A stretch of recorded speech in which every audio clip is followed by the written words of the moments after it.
Hi, this is Jennifer from Positively Learning, and today we are switching gears and talking about math, talking about fact fluency and what it's like and how it can work in the primary classroom. So, grades K through 2. And I'm going to be sharing what worked for me.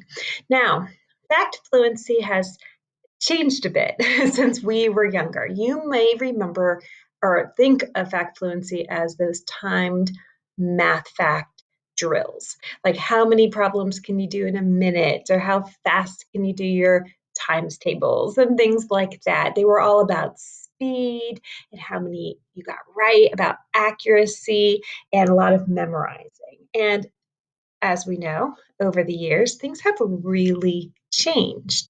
And in my experience in the classroom, in the inclusion classroom setting, fact fluency took a huge backseat.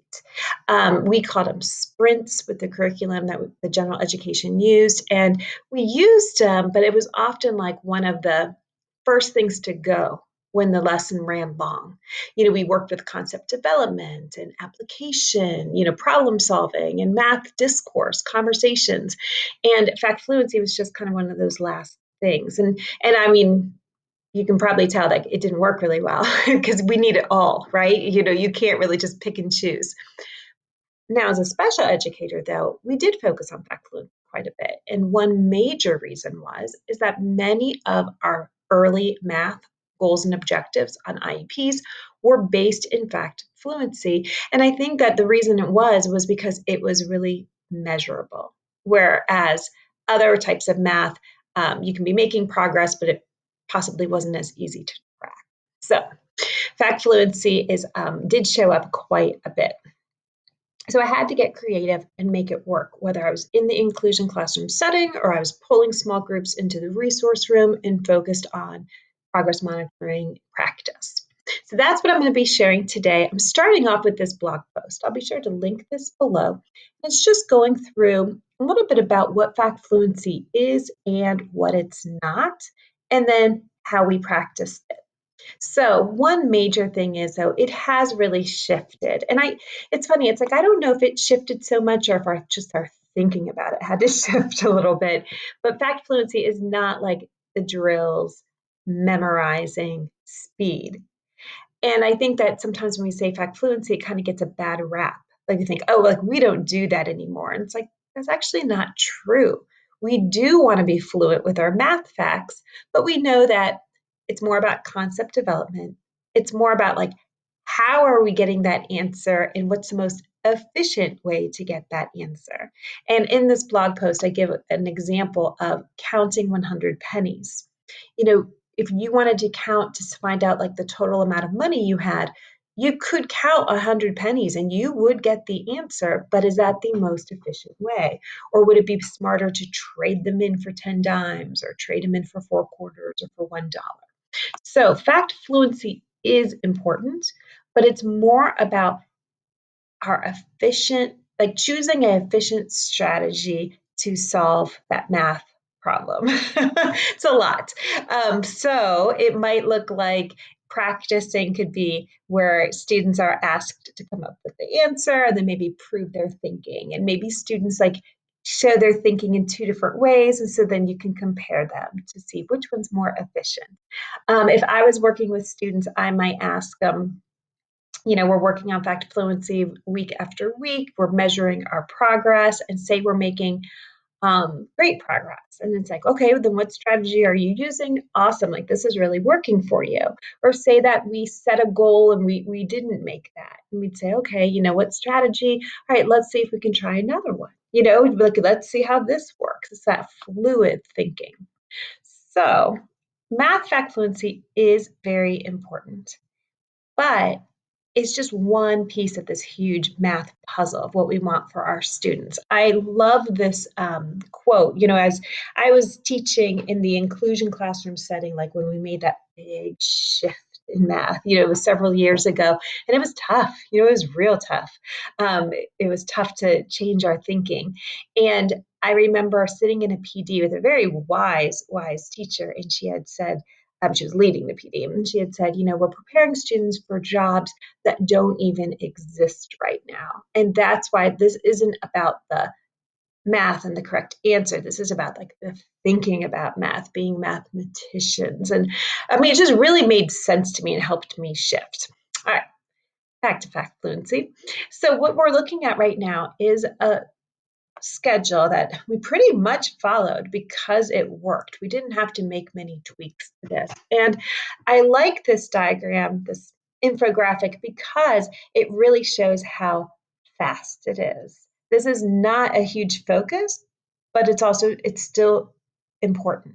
It's just that we don't need to spend half an hour, 55 minutes on fact fluency. No, it's a little, in my opinion, it's better to do a little bit all the time and have that consistency. Fact fluency also, when I did this in small groups, we're talking about facts we already know, facts that we're working on the fluency part, not as much the fact part, if that makes sense. Okay, so you can look at the schedule and see there's a lot of repeated activities, and that's just that routine is, I think, where kind of the magic lies. That's why we got so much better at it. We weren't wasting a lot of time. And plus, these were just the activities that gave us like the most bang for our buck. So on Monday and Wednesday, actually, let me back that up a little bit.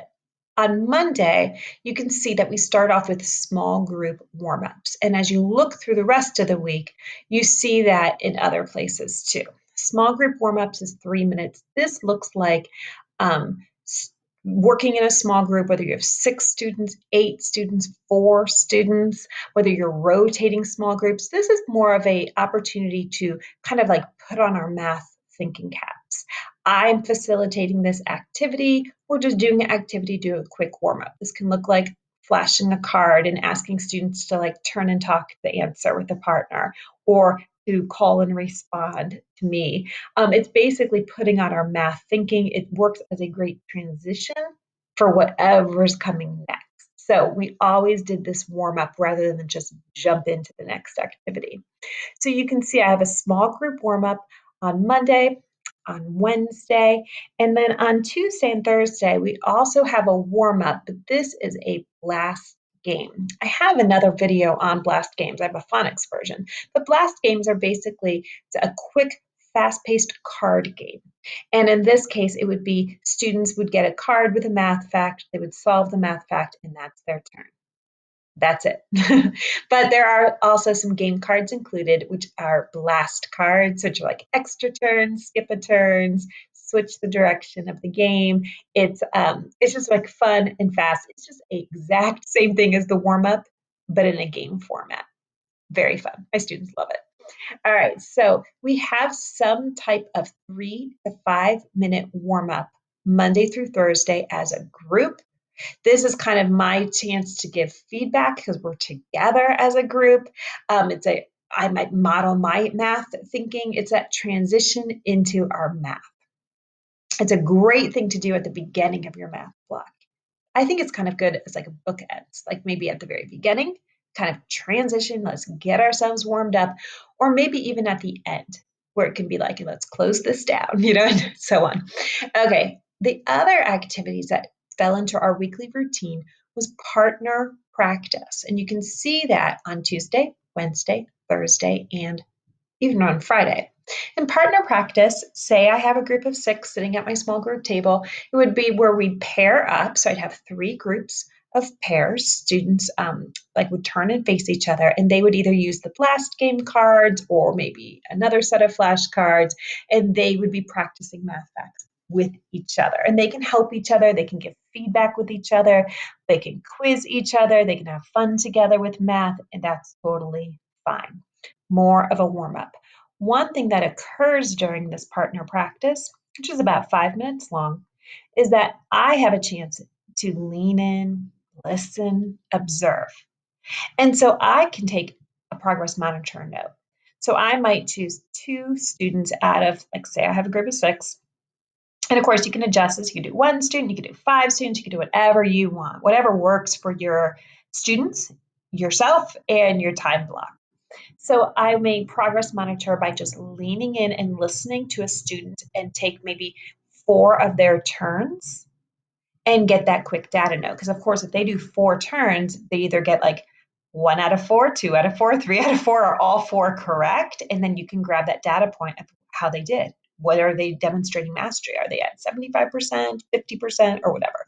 So that's a quick note. I find that it's a really great data point because students are working with partners. They're having a lot more fun. It's not like this cold, scary, like formal math thing going on between teacher and student. Not that we ever do that, but it's just, I think it's a really authentic data point. So that's why we do partner practice, because it's great practice. And it gives me a chance for them, my students, to work together, and gives me a chance to observe and take some quick data notes. Now, one thing I want to mention is you do have to get really organized with your materials so that you have like a set of cards or games to do with the small group and then with partner practice. And they are very interchangeable. Your students might have their own like book ring of cards or like a little a Ziploc bag or a plastic container with their cards in it that are facts that they are working on. You could have a group deck. You can have tons of different decks like printed on different color paper or like different graphics on them that are just for fun. It's really the same activities that we're doing over and over and over again, but that's what it is. It's practice. So whether it's partner practice, the small group blast game, or the small group warm up, those are all basically like flashcard style activities. All right. The only other thing that changes throughout the week is that on Monday and Friday, we do more of a assessment. On Friday, we have students like grab a few cards or doing a quick warm up. This is giving me a chance to like see how everyone's doing, check in individually, and get everything set up to take the fact fluency test. Now, this is a timed test. Oh, I may have skipped ahead. This is on Friday. This is a timed test, but it's not like the stopwatch, scary, race, everyone like on your mark, get set, go. It's not really like that. I mean, it kind of is because you can make it fun if that's what works for your students. But the reason that it's timed is you just don't want students to get to the end of the paper. You just want to see how far they get. And that way you can like measure it from week to week to week to week and so on. So that's what I do. So I would give my students, like, it might be 15 or 20 questions. I don't expect them to get this all done in like the minute that I provide, but it's just a chance for me to see how far they get so I can measure progress from one week to the next. On Friday, we just do a fact fluency test, and it is like 2 minutes. It's usually, I either choose 1 minute or 2 minute, but keep it the same, whichever one you go with. And but if it's 1 minute, then like the extra minute is just like get everything settled and get it right and like flip over the timer. It's just for fun. Okay, and then at the end, my students go back to their partner practice, which like they love, and it gives me an opportunity to look through the papers, check in with a student who might need like a little bit of feedback right away, and so on. It's up to you. On Monday, you might see that it's a little different. We have goal setting. I did do this with my students where like we set a intention for the week. Like, oh, like this week, I'm setting a goal to try out this math strategy. And like, I feel like this one's like, I'm going to use counting on, to solve my addition facts.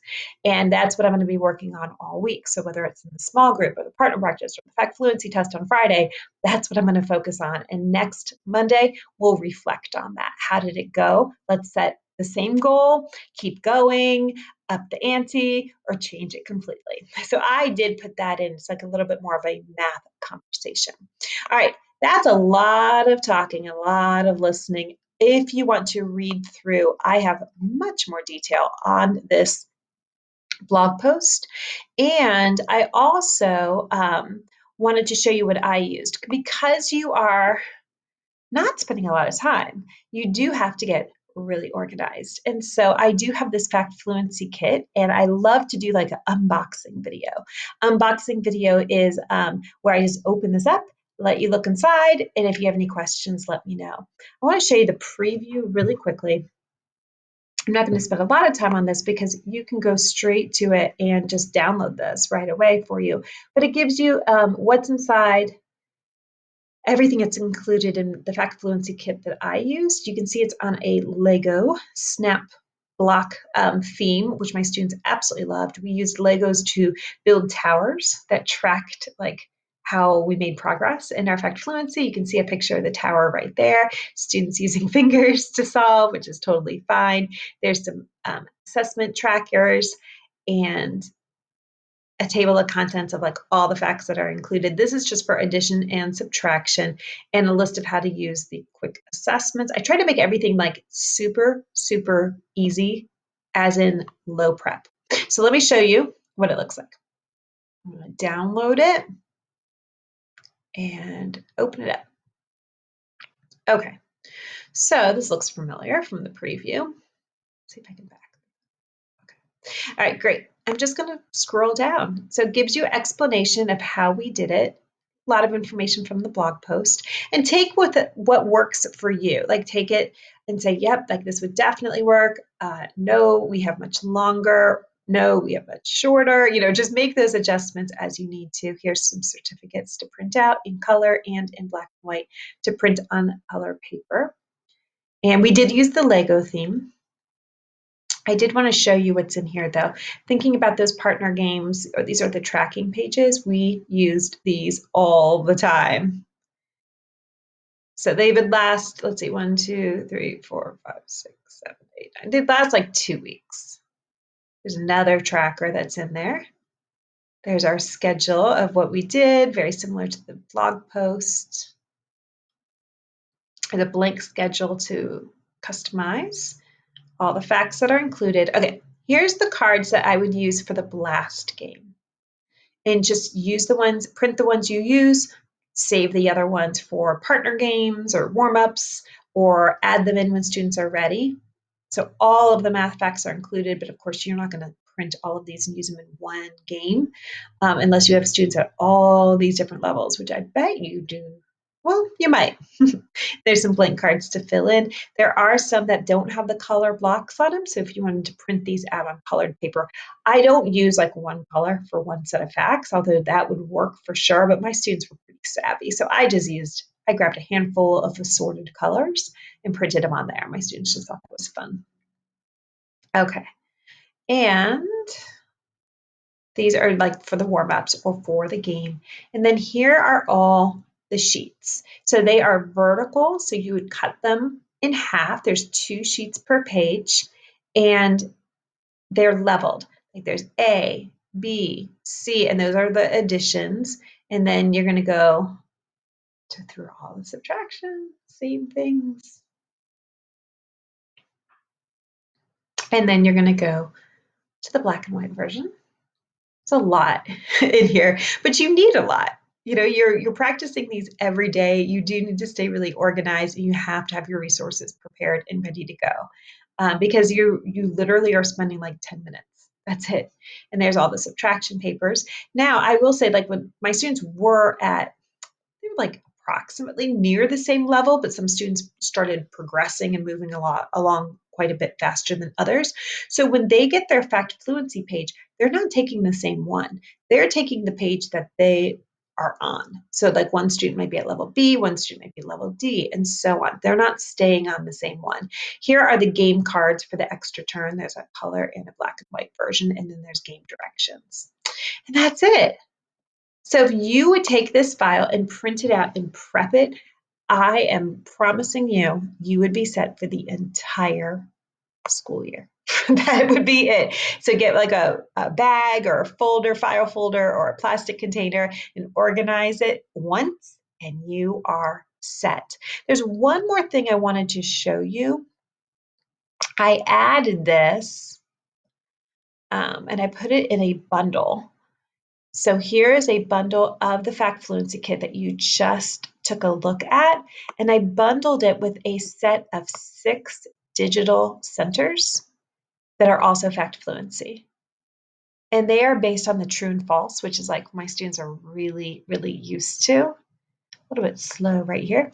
But my students are very used to me saying like, prove it. Like they give me the answer and I'm like, prove how you knew, like explain your thinking. And that's what I love these. These are like fall right into line with that. They are fact fluency, where the entire number sentence is there. There's addition and there's subtraction, and it's differentiated, and there's mixed practice, and students are choosing true or false, and it gives you immediate feedback. These are boom cards.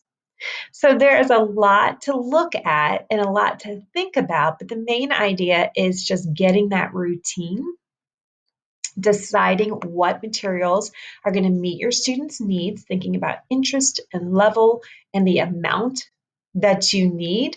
So it's a very short duration amount of time, but it's every day. So you have to kind of keep that in mind on what you're going to do and prepare ahead of time. And if you need any ideas, be sure to check out these resources and also that preview right here. Will give you a good overview of what's included. All right, thank you so much for watching. I hope this helped you get the wheels turning on how you're going to make fact fluency work for your students in small groups. All right, thanks for watching.